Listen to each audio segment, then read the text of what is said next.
Well, today let's talk about nerves, Dellen's theory of compression, and how that happens with sugar. There are three biochemical pathways, and I don't want to belabor people with the chemistry of this, but simply put, this nerve, when it starts to swell, this is a nerve in the foot, right about here. That's called Morton's neuroma. Interesting because Morton practiced at the Pennsylvania hospital in the 1860s. I just missed him. I was there somewhat later. But he excised the entire foot, took the nerve, the bone, everything out. Thank God he wasn't treating headaches. He would have done the same thing, excised everything.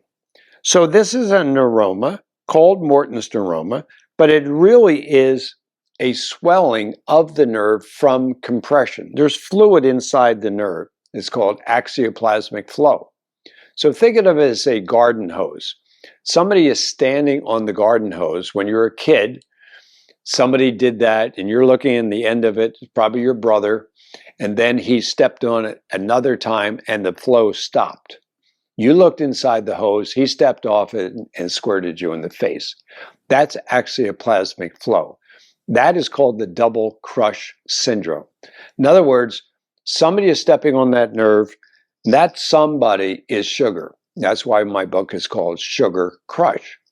So when sugar gets in the nerve, it causes it to swell.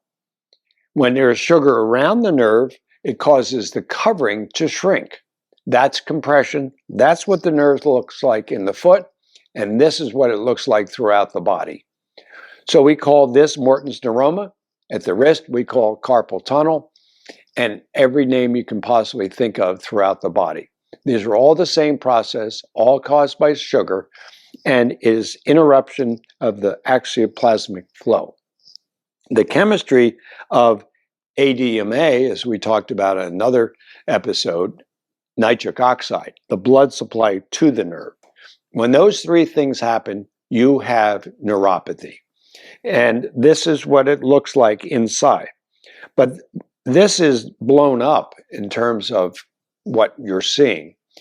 In the surgical arena, these are very small. You have to have magnification to see this. And that's what we see. We decompress the nerve and unentrap it, so to speak, so that that flow is restored.